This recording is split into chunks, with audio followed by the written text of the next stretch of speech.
नैना ने शादी के बाद गांव में अपने ससुराल में कदम रखा तो वो हैरान रह गई। उसकी जेठानी सुमन के एक नहीं दो नहीं बल्कि पूरे 9 बच्चे थे। मुन्नी पायल कंचन जाओ, तुम सब अपनी महक और आंचल दीदी के पास जाकर खेलो। माँ, हमें चाची के साथ खेलना है। हम चाची के पास बैठेंगे। अरे कोई बात नहीं भाभी, इन सबको मेरे पास ही बैठने दो, मुझे भी इनके साथ बैठना अच्छा लग रहा है। तभी नैना का जेठ सुमेर आ जाता है। अरे ये इतना शोर क्यों मचा रखा है इन छोरियों ने? कितनी बार कहा है कि इनका मुंह बंद रखा कर। लड़कियों का ज्यादा हंसना बात करना अच्छी बात नहीं होती। जी वो सब अपनी चाची से पहली बार मिल रही थी ना, इसीलिए सब बातें करने लग गई। चलो तुम सब जाओ और बाहर जाकर खेलो। तभी सुमन की सास आ जाती है। बहू, तूने दवाई खाई थी आज की या भूल गई? माँ जी, वो दवाई खाकर मुझे बहुत उल्टियां होती है, वो दवाई अब नहीं खाई जाती। दवाई तो तुझे खानी पड़ेगी सुमन, अगर बेटा चाहिए। सुमेर का मन है कि एक बेटा हो, इसलिए इस बार कोशिश करके देख लियो। इस बार दिन चढ़े गर्भवती हुई तो इस दवाई से बेटा ही होगा। ला मैं खिलाती हूँ, ऐसे तो तू खाएगी नहीं। नैना सब कुछ देखकर बहुत घबरा रही थी। ये हुई ना बात। अब देखना, इस बार थोड़े से दिन ऊपर होने दे, अपने आप बदलाव पता चल जाएगा। अरे नैना बहू, तुमने कुछ खाया पिया या नहीं? आओ बाहर आओ, नाश्ता लगा रही हूँ, तुम भी खा लेना। हमारे गांव की रोटी में कितना स्वाद है ये तुम्हें खाकर ही पता चलेगा। जी मैं अभी आती हूँ माँ जी। नैना की सास और जेठ कमरे से बाहर चले जाते हैं। सुमन भाभी, पहले ही आपके 9 बच्चे हैं, अब आप 10वां बच्चा करने के बारे में सोच रहे हो। जब तक बेटा नहीं हो जाएगा मुझे बच्चे करते रहना होगा।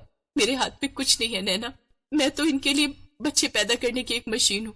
मैंने 9 बेटियों को पैदा किया है, ये बात इन्हें गवारा नहीं है। इन्हें तो मुझसे बेटा चाहिए, इसीलिए तो ये दवाई खिलाकर गई है माँ जी।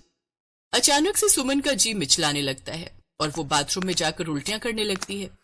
नैना का मन बहुत दुखी होता है। नैना, माँ को और भैया को कोई नहीं समझा सकता। मैंने कई बार कोशिश की थी जब मैं गांव में रहता था इन्हें समझाने की कि भाभी कमजोर है, उनके लिए इतने बच्चे पैदा करना उनकी जान से खिलवाड़ है, पर ये लोग मेरी नहीं सुनते। इसलिए मैंने भी कहना छोड़ दिया है। और हो सके तो तुम भी इन सब के बीच में मत पड़ो।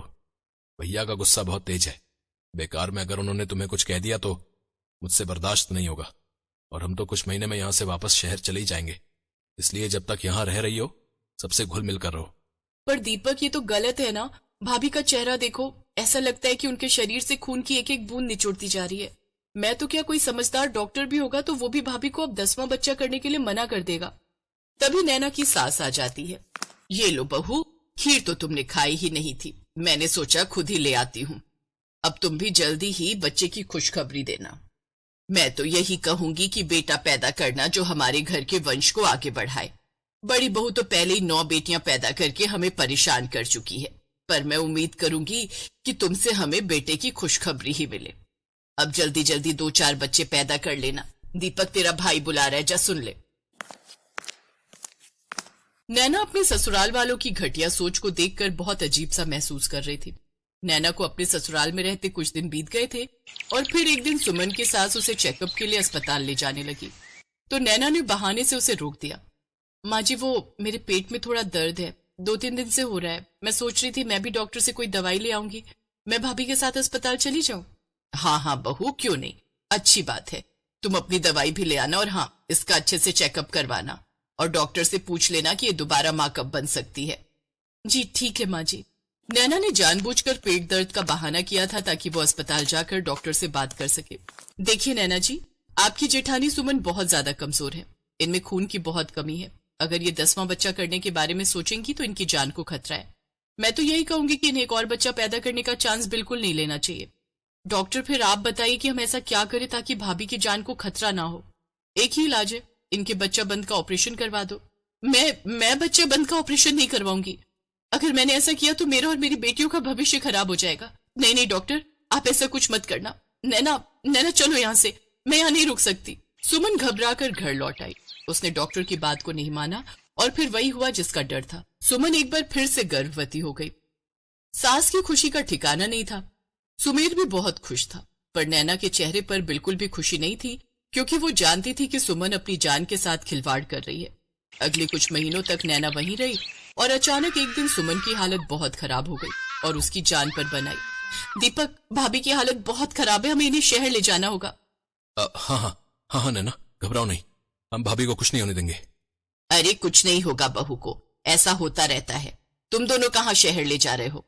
अरे यहीं किसी गांव के डॉक्टर को दिखा दो, शहर ले जाने की कोई जरूरत नहीं है। पर भैया, भाभी की हालत बहुत ज्यादा खराब है, अगर यहां हमने किसी को दिखाया तो बहुत देर हो जाएगी। मैं सुमन का पति हूं, समझे? उसके लिए जो भी फैसला लूंगा मैं लूंगा। चल सुमन, गांव के डॉक्टर के पास चल। नैना की सास और जेठ उनकी बात नहीं मानते और सुमन को जबरदस्ती गांव के डॉक्टर के पास ले जाते हैं। डॉक्टर सुमन का इलाज करने लगती है। देखिए, सुमन को ब्लीडिंग स्टार्ट हो गई है। यहाँ गांव में हमारे पास इतने प्रबंध नहीं है कि हम सुमन का यहाँ इलाज कर सके। सुमन को शहर ले जाना होगा वरना उसकी जान चली जाएगी। मैंने आपको कहा था कि हमें भाभी को शहर ले जाने दो, पर आपने हमारी एक बात नहीं मानी। आपको पता भी है अगर भाभी को कुछ हो गया तो ये पूरा घर खत्म हो जाएगा। आपकी बेटियों का क्या होगा जिनकी परवरिश भाभी कर रही है? आप दोनों कितने स्वार्थी हो गए हो जो एक औरत की जान के साथ खेल रहे हो। माँ जी, आप भी तो एक औरत हो, आप भी भाभी के दर्द को नहीं समझ पाई। आप सबको पता है मैं भाभी का बच्चा बंद का ऑपरेशन करवाने के लिए आई थी, पर भाभी ने साफ मना कर दिया आप दोनों के डर से, ताकि अगर उन्होंने बच्चा बंद का ऑपरेशन करवाया तो आप दोनों उन्हें छोड़ोगे नहीं, क्योंकि आप दोनों को तो बेटा चाहिए, भले ही उनकी जान चली जाए। चलो नैना, भाभी को शहर लेकर चलते हैं। अगर भाभी को कुछ हो गया ना भैया, तो ना मैं आपको माफ करूंगा और ना ही माँ को। मैं भी यहां से चला जाऊंगा अपनी भतीजियों को लेकर। उस दिन दीपक और नैना की बातें सुनकर नैना की सास और जेठ अपने ऊपर बहुत शर्मिंदा होने लगे। सब लोग सुमन को शहर के अस्पताल लेकर जाते हैं।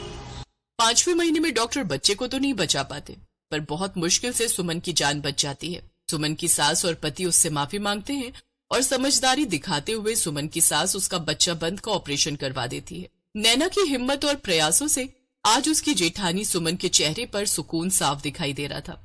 उसने अपनी जेठानी को बहुत बड़ी परेशानी से बाहर निकाल दिया था।